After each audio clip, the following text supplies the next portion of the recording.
आज का जो पहला क्वेश्चन है, क्वेश्चन नंबर क्या है 4, ध्यान से पढ़ते। मीना 2000 रुपये निकालने के लिए एक बैंक में गई। उसने खाजी से 50 रुपये और 100 रुपये के नोट देने के लिए कहा। मीना ने कुल कितने नोट निकाले? 25 नोट प्राप्त किए। तो ज्ञात आपको ये करना है कि 50 रुपये के कितने नोट थे और 100 रुपये के उसमें कितने नोट थे। आ रही बात समझ में? नई बात समझ में? अब यहाँ पर देखते हैं। सबसे पहले मैं तुम्हें यहाँ पर बता देता हूँ, ये आपका बैंक है और मीना बैंक में जाती है, ठीक है। कितने रुपए निकालने गई थी बताओ? 2000 रुपये निकालने गई। 2000 कितने कितने के नोट मिले? एक तो इसको 50 रुपये का नोट मिलता है और कितने के, मतलब सारे जो रुपए हैं वो एक तो 50 रुपये के नोट के हिसाब से मिलेंगे और एक 100। जितने भी नोट मिले वो 100 के मिले और 50 के मिले। तुम्हें ये बताना है कि 50 रुपये के कितने नोट थे और 100 रुपये के कितने नोट थे। आई बात समझ में?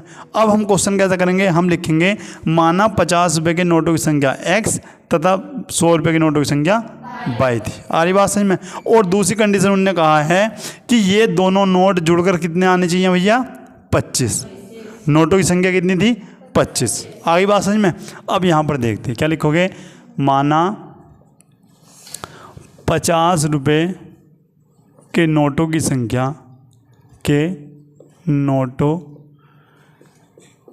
संख्या बराबर x तथा 100 रुपये के नोटों की संख्या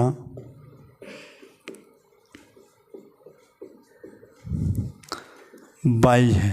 कितनी है भैया? y है, ठीक है। अब यहाँ पर लिखते क्या? प्रश्नानुसार। देखो क्या कहा है भैया उसने, मैं देखता हूँ यहाँ पे। देखो 50 रुपये और 100 रुपये के नोटों देने को कहा और मीना ने 25 नोट। कितने नोट? 25 नोट, यानी x प्लस y बराबर कितने? 25। समीकरण नंबर 1। ये थी आपकी शर्त फर्स्ट। शर्त सेकंड। अब बताओ क्या करेंगे। अब मुझे बताओ, यहाँ पर देखो 25 नोट थे, कुल रुपए कितने थे भैया? 2000। बेटे 200 नहीं है, 2000 है।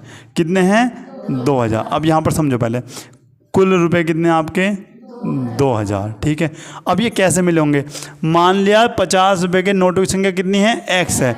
तो भैया यहाँ पर लिखेंगे 50x प्लस 100y बराबर कितने आने चाहिए?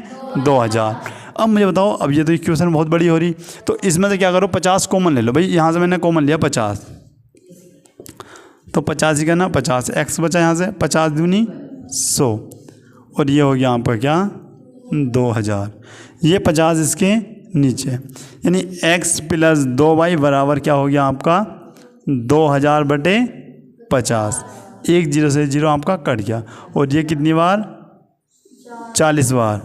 5 चौक 20, 40 बार, यानी x प्लस 2y बराबर क्या हो गया आपका? ये 40 आपका यहाँ पर आ गया। तो इक्वेशन नंबर 2। अब मुझे बताओ क्या करना चाहिए मुझे? विलोपन विधि से हल करना है। घटा दो केवल। क्या करो भैया?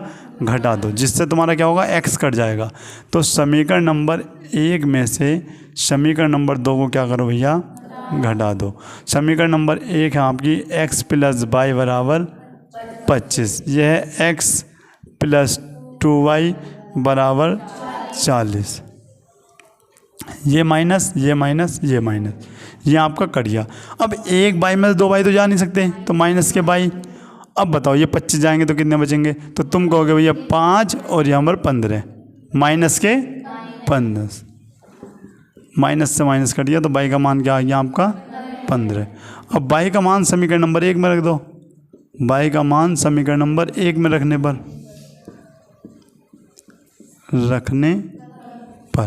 तो जब तुम समीकरण नंबर 1 में रखोगे तो एक क्या है आपकी? x प्लस y बराबर 25 है।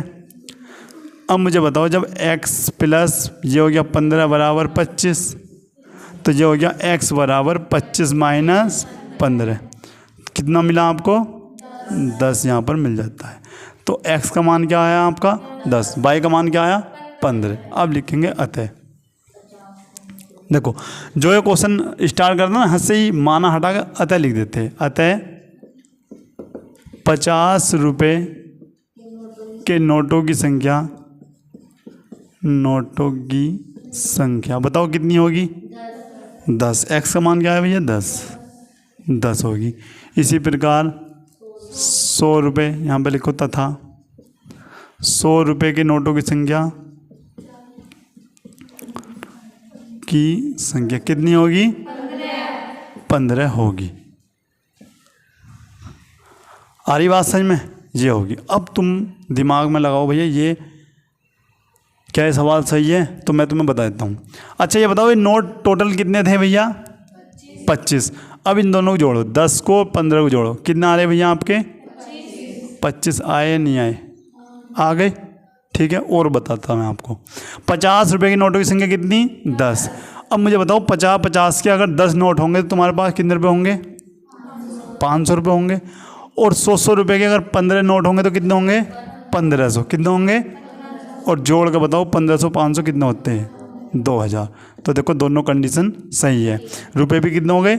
2000। और नोट भी कितने हो गए? 25। इसका मतलब आपका सवाल क्या है भैया? करेक्ट है। ठीक है, नोट करो इसको।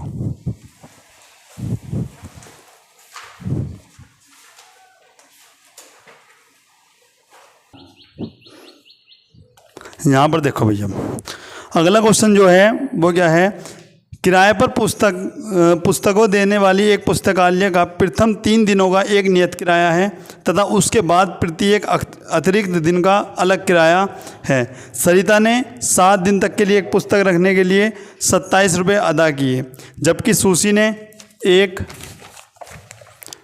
पुस्तक 5 दिनों तक रखने पर 21 रुपये अदा किए। तो नियत किराया और अतिरिक्त दिन का किराया आपको बताना है। ठीक है, सबसे पहले देखो सेम बात वही है जो मैंने इसके जैसा पहला क्वेश्चन मैंने करवाया है। कौन सा वाला करवाया बताओ? हल्द्वानी से नूरपुर जाने वाला। ठीक है ना, सेम यहाँ पर ही है। क्या लिखेंगे? सबसे पहले क्वेश्चन के लास्ट कहाँ से हुआ है पहले बताओ, क्या पूछा उसने? नहीं बेटे, लास्ट वाली लाइन क्या पूछा उसने? ठीक है ना, तो यहाँ पर लिखते हैं भैया पुस्तक का नियत किराया। पुस्तक का नियत किराया बताओ कितने रुपए है? मान लिया भैया हमने माना, यहाँ पर भी लिखना भैया माना पुस्तक का नियत किराया कितना है भैया? X रुपये। फिर लिखेंगे तथा प्रत्येक अतिरिक्त दिन का किराया, अतिरिक्त दिन का किराया कितने रुपये मान लिया भैया? 22 रुपये है। ठीक है, अब यहाँ पर देखो उसने क्या कहा कि 3 दिन का, स्टार्टिंग के 3 दिन क्या है? एक नियत किराया है। शुरू के 3 दिन क्या है भैया आपका? देखो जैसे ऐसे मान लो ये क्या है तुम्हारा? संडे, मंडे और ये भैया ट्यूसडे। इन तीनों दिन का एक नियत किराया है। क्या है? नियत। ठीक है, लेकिन इसके आगे अगर मैं जाऊँगा तो क्या आएगा आपका?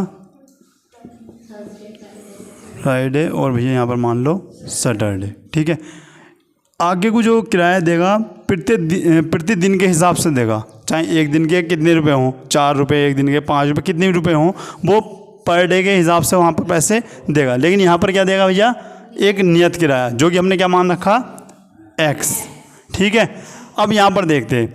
अब प्रश्नानुसार शर्त फर्स्ट पढ़ो भाई, क्या था? किराए पर पुस्तकें देने वाले किसी पुस्तकालय का प्रथम 3 दिनों का एक नियत किराया है।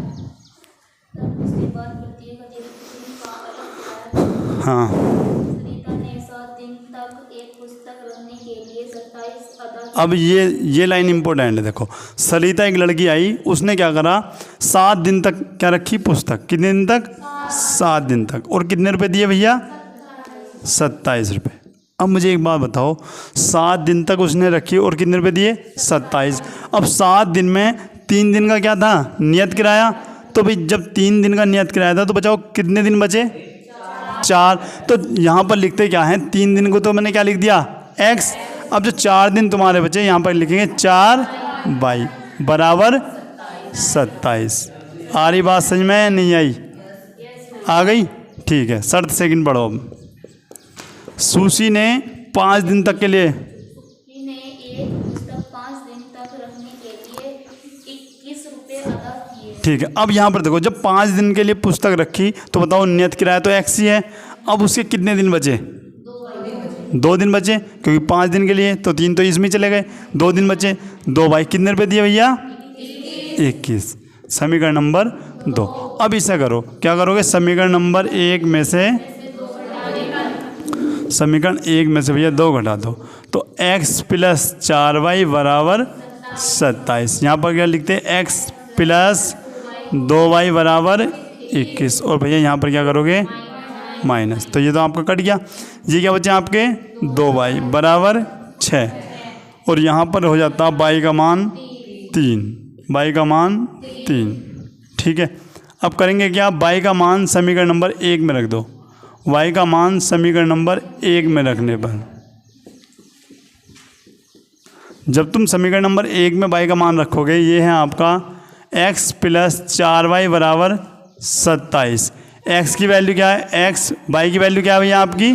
3, बराबर क्या है? 27। ये हो गया x + 12 बराबर 27, यानी x बराबर 27 - 12 कितना हो गया भैया आपका? 15। क्या हो गया भैया आपका? 15 रुपये। आ रही बात समझ में, नहीं आ रही? ठीक है।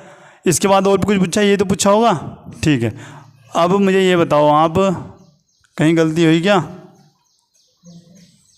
ठीक है, आंसर चेक करो। तो यहाँ पर लिखते हैं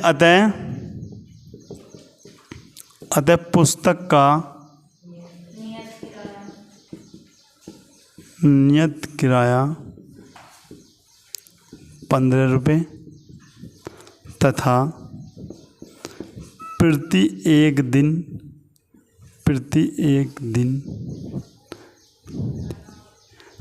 एक अतिरिक्त दिन लिखो।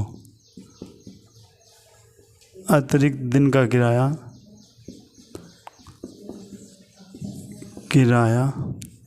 कितने रुपए हैं? 3 रुपये। 3 रुपये। ठीक है भाई, आगे बात समझ में, नोट करो।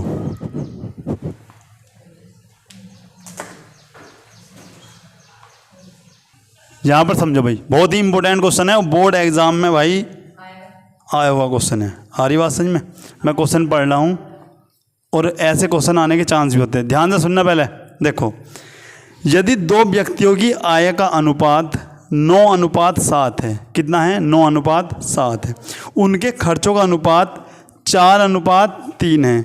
यदि प्रत्येक व्यक्ति प्रति महीने 2000 रुपये बचाता है तो उनकी मासिक आय आपको ज्ञात करनी है। आ रही बात समझ में? कुछ नहीं आई? ठीक है। अब मुझे एक बार मिल गया तुम्हें क्वेश्चन ये?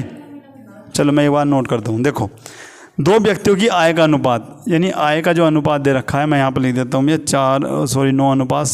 9:7 है। अगर मैं बात करता हूँ खर्च का अनुपात 4:3। उसके बाद बचाता क्या है? बचत कितनी है भैया? 2000 रुपये। 2000 रुपये ये और 2000 रुपये ये बचा रहा है। ठीक है। अब पहले यहाँ पर समझ लो बेटा, यहाँ पर समझो पहले। अब तुम्हें ये बताओ, तुम्हें फॉर्मूला याद है क्या? समझो यहाँ पे पहले, फॉर्मूला याद है क्या? आय, बचत और खर्च का याद है? नहीं है ना? मैं बताता हूँ। सबसे पहले पूछा क्या है? देखो क्वेश्चन में लास्ट में पूछा क्या है? कहाँ गया क्वेश्चन? देखो, उन्होंने पूछा है उनकी मासिक आय ज्ञात करनी है। ठीक है। तो सबसे पहले लिखेंगे क्या? 2 है ना? हाँ ठीक है। यहाँ पर लिखते पहले व्यक्ति की मासिक आय, माना पहले व्यक्ति की मासिक आय। और ध्यान से समझना, क्योंकि हो सके तुम्हारी कम समझ में आवे। ठीक है। अब देखो, और यहाँ पर लिखते हैं दूसरे व्यक्ति की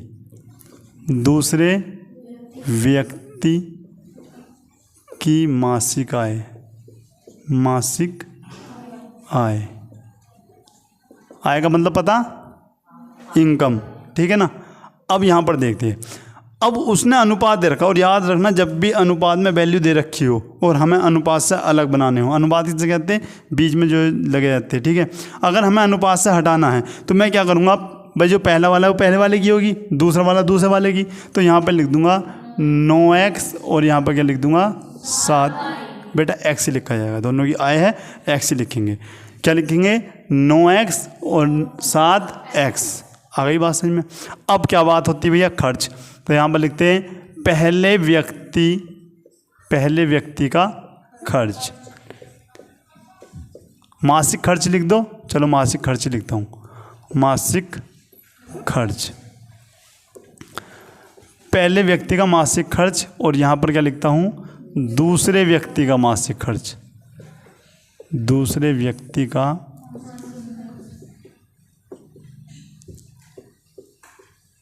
खर्च। बताओ पहले व्यक्ति का मासिक खर्च कितना है भैया, 4:3 है, तो क्या लिखूँ यहाँ पर 4y, और यहाँ पर क्या लिख दूँ आपका 3y, ठीक है। अब यहाँ पर लिखते हैं पहले व्यक्ति की बचत, पहले व्यक्ति की बचत कितनी है भैया, 2000 रुपये, और दूसरे की भी क्या है, क्योंकि दोनों की सेम है, दूसरे व्यक्ति की बचत, ये भी क्या है भैया आपकी 2000 रुपये।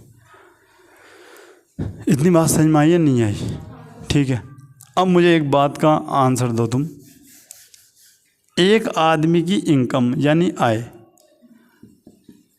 5 रुपये है, कितने रुपए हैं, 5 रुपये। अगर खर्च की बात मैं करता हूँ, 2 रुपये उसके खर्च हो गए घर के काम में, तो बताओ बचत कितनी हुई भैया, कितने रुपए हुई, 3 रुपये। तो यहाँ से तुम्हें एक फॉर्मूला बनता नज़र आ रहा भैया, क्या, कि जो आय जो होती है वो खर्च प्लस बचत के बराबर होती है। भाई खर्च बचत के कैसे बराबर होगी, यहाँ पर देखो, मुझे बताओ तुम्हारी सैलरी मुझे नहीं पता कितनी थी, लेकिन तुमने खर्च कितना करा एक महीने में, 8 रुपये मान लो, 8 रुपये खर्च कर दे, और बचा कितने रुपये लिए, 2 रुपये। तो बताओ तुम्हारी सैलरी कितनी थी, 10 रुपये, यानी तुम्हारे पास कितने रुपये थे, 10 रुपये थे। इसका मतलब ये फॉर्मूला बन गया नहीं बन गया, क्या लिखोगे, आय बराबर खर्च प्लस बचत। आ रही बात समझ में। तो यहाँ पर लिखो भैया, क्या लिखोगे अब ऐसे तो बना नहीं सकता, अब मुझे बचत एक तरफ लेनी, क्योंकि इसमें तो कोई वैल्यू ही नहीं है, ये तो वैल्यू है। तो तुम्हें अच्छे से पता है, हम जो लिखते हैं ये ऐसे वैल्यू बनानी पड़ेगी ना, ऐसे इधर कोई संख्या कुछ भी हो ऐसी तो बनानी। तो ऐसे बनाने के लिए बचत हमें एक तरफ करनी है, तो इधर चलो मैं यहाँ पे लिख देता हूँ, आय बराबर क्या फॉर्मूला है, खर्च प्लस बचत, ठीक है। तो यहाँ पे लिखूँगा आय माइनस क्या लिखोगे, खर्च बराबर बचत, ठीक है। आय बोलो पहले व्यक्ति के लिए, यहाँ पर लिख दूँ पहले व्यक्ति के लिए, पहले व्यक्ति के लिए। समझ में आ रही ना बात, पहले व्यक्ति के लिए क्या लिखोगे भैया, देखो आय कितनी है 9x माइनस 4y, और कितने रुपये बचाए थे भैया 2000। Equation number first. आई बात समझ में। इसी प्रकार से लिखते हैं दूसरे व्यक्ति के लिए,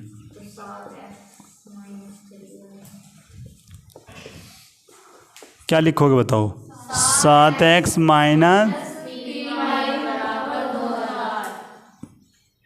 इक्वेशन नंबर। आ गई बात समझ में, नहीं आई। अब मुझे बताओ, ये तो भैया क्वेश्चन लंबा ही होता जा रहा तुम्हारे हिसाब से, ठीक है, लेकिन भैया इंपॉर्टेंट क्वेश्चन है, लॉन्ग आंसर में आ गया, लॉन्ग क्वेश्चन में सॉरी, ठीक है। अब मुझे बताओ इसे कैसे करेंगे हम, विलोपन विधि से करना है।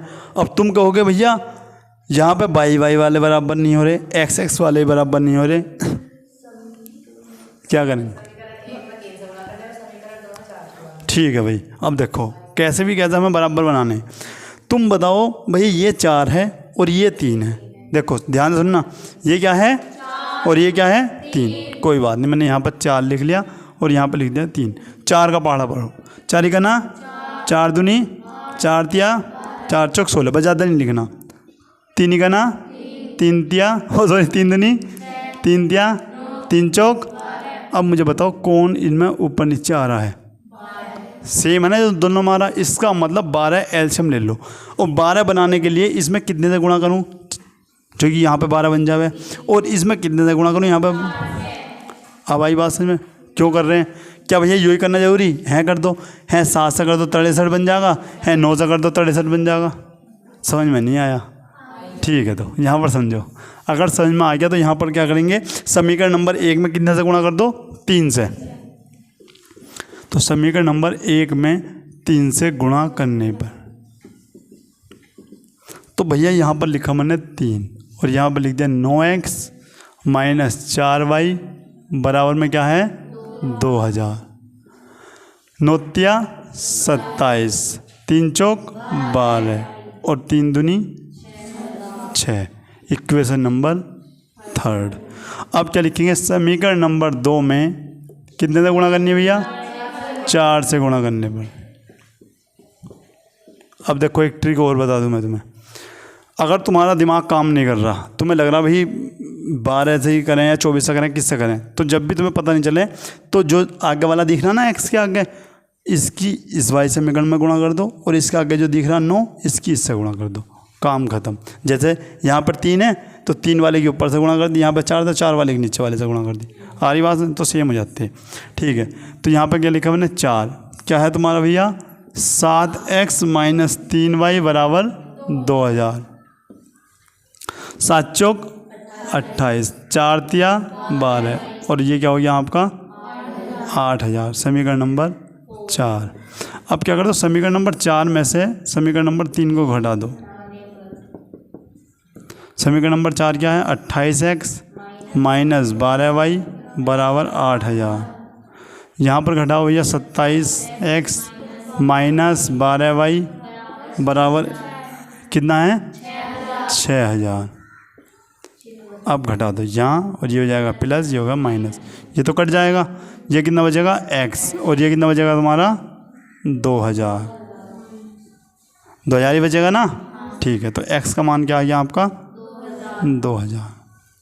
तब क्या करते, x का मान रख दो भैया कहाँ पर 1 में। तो x का मान समीकरण नंबर 1 में रखने पर, 1 में रखने पर ये कहाँ पर है भाई आपकी, ये रही, क्या है 9x माइनस 4y बराबर 2000। तो 9 गुणा x की वैल्यू है भैया आपकी 2000 माइनस 4y बराबर 2000। ये कितना हो गया भैया आपका 18000 माइनस 4y बराबर 2000। ये माइनस के 4y है, ये क्या है आपका 2000 माइनस 18000 माइनस के 4y माइनस के कितना बचेगा आपका 16000। माइनस से माइनस कट गया, और भैया ये हो गया आपका 16000 बटे 4, 4 चौक 16। तो y का वैल्यू क्या है आपका 4000। अब बताओ भाई कि पहले व्यक्ति की आय कितनी होगी, बताओ बेटे। 2000 जो बता रहे सबकी गलत होगी, जो भी 2000 बता रहा है गलत होगी। बता क्यों होगी? क्योंकि ये तो x की वैल्यू आई, हमें तो 9x की चाहिए ना, तो अभी 9 की गुणा और करनी है। ठीक है, तो क्या लिखते हैं, अतः पहले व्यक्ति क्या है, पहले व्यक्ति की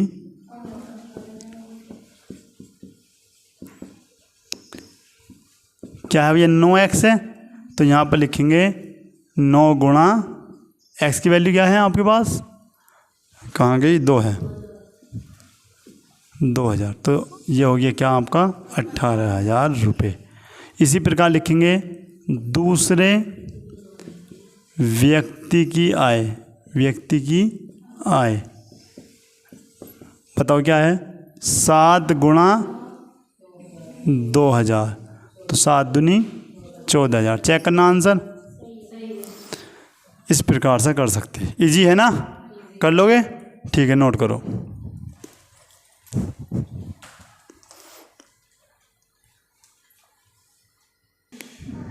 अब यहाँ पर देखते हैं। अच्छा हो गया ना क्वेश्चन? इसे अगर मैं टेस्ट में दूँ तो कर सकते क्वेश्चन को? सभी कर सकते हैं? ठीक है, तो बिल्कुल बेटा, वैल्यू चेंज कर सकते हैं, बाकी क्वेश्चन ये होगा। ठीक है ना? तो मिलते हैं नेक्स्ट क्लास में, तब तक के लिए जय हिंद।